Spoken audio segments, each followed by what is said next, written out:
Hi friends, welcome to Himyas Home. இன்னைக்கு fish cleaning எப்படி scissor வச்சு ஈஸியாக க்ளீன் பண்ணலான்றதை பார்க்கலாமா? ஃபஸ்ட்டு வந்துட்டு நான் வந்து சின்ன மீன் எடுத்திருக்கேன். கவலை மீன், சங்கரா மீன் எடுத்திருக்கேன். இது வந்து சாலை மீன்னு சொல்லுவாங்க இந்த கவலை மீனை. அதை எப்படி க்ளீன் பண்ணலான்றதை பார்க்கலாம். சின்ன மீனுக்கு தான் இந்த சிசர் வந்து செட் ஆகும். இந்த மாதிரி மீன் மட்டும் இல்லாமல் நெத்திலி, மத்தி, சின்ன கண்ணாடி பாறை இதெல்லாம் இருக்குல்ல, இதுக்கு எல்லாத்துக்குமே இந்த சிசர் க்ளீனிங் பண்ணலாம். ஃபஸ்ட்டு இந்த தலையை வந்து கழுத்துலேருந்து அப்படியே கட் பண்ணி எடுங்க. எடுத்துட்டிங்கன்னா அந்த தலையோடையே பாதி குடல் வந்திருக்கு பாருங்கள். தண்ணியில் பார்த்திங்கன்னா தெரியும், அந்த தலையோடையே உள்ள குடல் பாதி வந்துருச்சு. மீதி இருக்கிறத வந்து நீங்கள் அப்படியே வயிற்று பகுதியிலேருந்து கட் பண்ணிட்டீங்கன்னா அந்த சிசரை உள்ளே விட்டே நீங்கள் அந்த மற்ற உள்ள அழுக்கெல்லாம் எடுத்துடலாம். நீங்கள் அதுக்கு கத்தியோ மற்ற எதுவுமே யூஸ் பண்ண தேவையில்ல, சிசர் மட்டுமே யூஸ் பண்ணி ஹோல் ப்ராசஸ் ஃபுல்லாக முடிச்சிடலாம். இப்போ அந்த செதில் க்ளீன் பண்ணுறது இது ரொம்ப கஷ்டமான வேலை. இதையும் சிசராலே பண்ணிடலாம். நிறைய பேர் கையால் பண்ணுவாங்க, கத்தியால் பண்ணுவாங்க. சிசரால் பண்ணுறது ரொம்ப ஈஸி. அதாவது பேக் சைட்லேருந்து அப்படியே ஃப்ரண்ட்டுக்கு வாங்க, வால் பக்கத்துலேருந்து அப்படியே பேக்கில் வந்தீங்கன்னா அந்த செதில் வந்து ஈஸியாக வந்துடும். இப்போ உள்ளே பாருங்கள் எவ்வளோ க்ளீனாக இருக்குன்னு, வெளியும் க்ளீன் ஆகிடுச்சு. அவ்வளோதான், முடிஞ்சிருச்சு.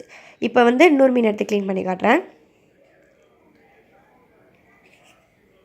இந்த மாதிரி ஃபஸ்ட்டு தலையை எடுத்துகிட்டு பெண்ட் பண்ணி எடுக்கணும். லைட்டாக பெண்ட் பண்ணிங்கன்னா தான் அந்த குடலோட அந்த தலையோட குடல் வந்து வரும். இல்லைனா வந்துட்டு கட் ஆகிடும் குடல்.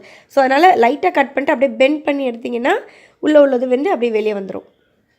இப்போ இன்னொரு மீன் க்ளீன் பண்ணிட்டேன். இப்போ அந்த மேலே இருக்கிற செதில், அப்புறம் அந்த சைடில் இருக்கிற இது அதையும் சிசராலேயே கட் பண்ணிடலாம். வால் தேவையில்லைன்னா வாலையும் கட் பண்ணிடலாம், தேவை இருந்தால் வச்சுக்கலாம். பார்த்திங்களா, இது மாதிரி பெண்ட் பண்ணி எடுக்கணும்.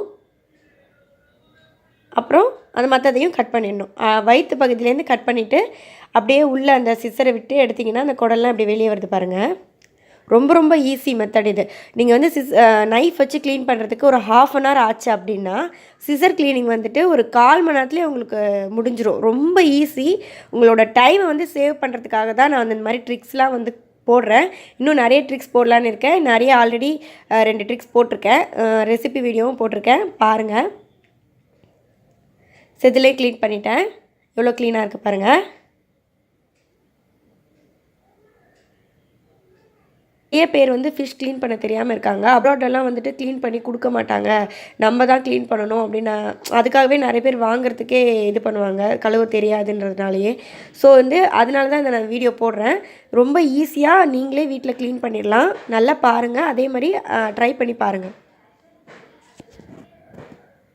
நான் அந்த சிசரில் வேறு மெத்தடில் தலையை வந்து கட் பண்ணி காட்டுறேன். இந்த சிசரில் பின்னாடி இந்த மாதிரி கொடுத்துருப்பாங்க. ஃபிஷ் கட் பண்ணுறதுக்குன்னு ஒரு சிசர் இருக்கும், அதில் தான் இந்த மாதிரி இருக்கும். ஸோ அதில் வந்து இந்த தலையை உள்ளே வச்சு இப்படி இழுத்திங்க அப்படின்னா அந்த குடலோடு சேர்ந்து அந்த தலை வந்து வந்துடும். நம்ம எப்படி பெண்ட் பண்ணி இழுத்தா வரும்னு சொல்லலை, இது வந்து சும்மா இழுத்தாலே வந்துடும். நீங்கள் கட் பண்ணவே வேண்டாம், சும்மா அப்படி வச்சு இழுத்து விட்டுட்டு மற்றதெல்லாம் வந்து கட் பண்ணி எடுத்துட்டிங்கன்னா போதும். எப்படி உள்ளேருந்து அப்படியே வெளியே வந்துடுச்சு பாருங்கள். ஸோ நிறைய பேருக்கு இந்த கத்திரிக்கோலில் வந்து எதுக்கு அந்த இடம் அந்த மாதிரி கொடுத்துருக்காங்க அப்படின்னு தெரியாது. ஸோ அதுக்காக தான் நான் இது வந்து தனியாக காட்டுறேன். இப்போ இன்னொரு மீன் எடுத்து உங்களுக்கு பண்ணி காட்டுறேன். இது வந்து நீங்கள் வந்து இறாலோட தலைக்கு கூட யூஸ் பண்ணலாம். இறாலை வந்து பெரிய இறாலாக இருந்துச்சுன்னா அது வந்து இதுக்கு செட் ஆகும். இப்படி வச்சு ஒரு இழுத்திங்கன்னா அந்த குடலோடு எப்படி வருது பாருங்கள், உள்ளதோடு அப்படியே சேர்ந்தாப்பில் வந்துச்சு. சங்கரா மீன் எப்படி க்ளீன் பண்ணலான்றதை பார்க்கலாம். இதுவும் அதே மாதிரி தான். சைடில் உள்ளது அந்த செதிலெல்லாம் கட் பண்ணிடுங்க. இதில் நிறைய இருக்கும் முள்ளாக, அதெல்லாம் வந்து ஃபஸ்ட்டு சிசரால் கட் பண்ணி எடுத்துருங்க. வாலையும் கட் பண்ணிடுங்க. இப்போ நான் தலையை கட் பண்ணிவிட்டு எப்படி க்ளீன் பண்ணலான்றதை காட்டுறேன். நெக்ஸ்ட்டு ஃபிஷ் வந்து தலையோட, சில பேர் தலை வந்து யூஸ் பண்ணுவாங்க, சாப்பிடுவாங்க, அதனால் தலையோடு க்ளீன் பண்ணுறது எப்படின்றத அடுத்த ஃபிஷ்ஷில் சொல்லித்தரேன். ஃபஸ்ட்டு இதில் வந்து அதே மாதிரி தலையை எடுத்துகிட்டு வயிறு வரைக்கும் கட் பண்ணி எடுத்துருங்க. உள்ளே இதில் நிறைய கொழுப்பு, ஒயிட் கலரில் அந்த மாதிரி கொழுப்புலாம் இருக்கும், அதையும் சிசராலேயே நீங்கள் எடுத்துடலாம். எடுத்துகிட்டு இதே மாதிரி செதிலையும் பேக் சைட்லேருந்து அப்படியே வாங்க. இது கொஞ்சம் நிறைய செதில் இருக்கும். இதில் வந்து இந்த கத்திரிக்கோலை லைட்டாக விரித்து விட்டுட்டு அந்த செதில் இருக்கிற இடத்துல அப்படியே தேய்ச்சி விட்ருங்க. அதுக்கப்புறம் செதில் வந்து ஈஸியாக க்ளீன் பண்ணிடலாம். லைட்டாக விரித்து விட்டுட்டு அந்த செதில் இருக்கிற இடத்துல தேய்ங்க. அதுக்கப்புறம் எல்லாத்தையும் க்ளீன் பண்ணிடலாம் ஈஸியாக சிசராலேயே. சங்கரா மீன் வந்து நிறைய பேர் வாங்குவாங்க, ரொம்ப பிடிக்கும் எல்லாருக்கும். இதே நடுவில் கட் பண்ணல, பாதியாக கட் பண்ணுறதா இருந்தால் சிசராலேயே கூட கட் பண்ணிடலாம். பாருங்கள் எவ்வளோ க்ளீன் ஆகிடுச்சுன்னு. க்ளீன் பண்ணலான்றதை பார்க்கலாம். தலை இருக்கணும், ஆனால் வந்து உள்ளே உள்ளதை மட்டும் க்ளீன் பண்ணணும். அதுக்கு எப்படின்னா இந்த ட்ரையாங்கிள் ஷேப்பில் கட் பண்ணணும். இங்கேருந்து இங்கே வரைக்கும் கட் பண்ணி எடுக்கணும். அதுக்கு வந்து சிசரை வந்து அப்படி வச்சு அதே மாதிரி கட் பண்ணிடுங்க. சைடில் உள்ளதெல்லாம் எடுத்துடுங்க. ஃபஸ்ட்டு எடுத்துகிட்டு இந்த செதில் இது எல்லாத்தையும் எடுத்துகிட்டு தலையை வந்து ஒரு கையில் பிடிச்சிக்கணும். அந்த கண் இருக்கிற இடத்துல வந்து ஒரு கையில் அந்த அந்த அந்த பக்கம் தலையை நல்லா டைட்டாக பிடிச்சிட்டு இப்படி கட் பண்ணி இந்த ட்ரையாங்கிள் மாதிரி கட் பண்ணிங்கன்னா உள்ளே உள்ளதெல்லாம் வந்துடும். தலை வந்து உங்களுக்கு இருக்கும். இதே மாதிரி கட் பண்ணுங்கள். லைட்டாக பெண்ட் பண்ணி எடுங்க. அப்போ தான் அந்த உள்ளே உள்ளது வந்து சேர்ந்தாப்பில் வரும். வந்துச்சு பார்த்தீங்களா? இப்போ தலையோடு இருக்கும் உங்களுக்கு ஃபிஷ்ஷு.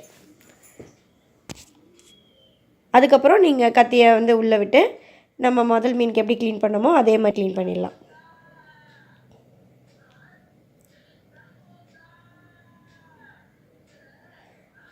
உள்ளே உள்ள கொழுப்புலாம் அந்த சிசரை உள்ளே விட்டே எடுத்துடலாம். பிடிச்சோன்னே தண்ணியில் கழுவிடுங்க. இந்த மாதிரி நல்லா அலசி கழுவணும். இந்த மாதிரி ரன்னிங் வாட்டர் திறந்து விட்டுட்டு அதில் காமிச்சு கழுவுனா இன்னும் நல்லா பெட்டராக இருக்கும். நம்ம அதிலே தண்ணி பிடிச்சி கழுவி வேறு பாத்திரத்தில் மாற்றி தண்ணி பிடிப்போம். ஸோ அந்த அழுக்கு தண்ணியிலே கழுவுறதை விட இந்த மாதிரி ரன்னிங் வாட்டரில் கழுவுனா இன்னும் நல்லா பெட்டராக க்ளீன் ஆகும். இந்த மாதிரி 3 டைம்ஸ் கழுவிட்டிங்கன்னா போதும். அப்புறம் மஞ்சத்தூள், உப்பு இதெல்லாம் போட்டு கழுவுறதா இருந்தால் கழுவிக்கலாம். அப்புறம் பாருங்கள், ரைட் ஹேண்ட் வந்து சுத்தமாக நான் ஃபிஷ்ஷை தொடவே இல்லை. ஃபுல் அண்ட் ஃபுல் சிசர் வச்சு தான் கழுவினேன். லெஃப்ட் ஹேண்டில் மட்டும்தான் அந்த ஃபிஷ்ஷை நான் டச் பண்ணி கழுவிருக்கேன். ஸோ லெஃப்ட் ஹேண்டில் மட்டும்தான் எனக்கு அந்த ஸ்மெல் இருக்கும். இந்த வீடியோ உங்களுக்கு பிடிச்சிருந்ததுன்னா லைக் பண்ணுங்கள், ஷேர் பண்ணுங்கள், சப்ஸ்கிரைப் பண்ணுங்கள். எல்லா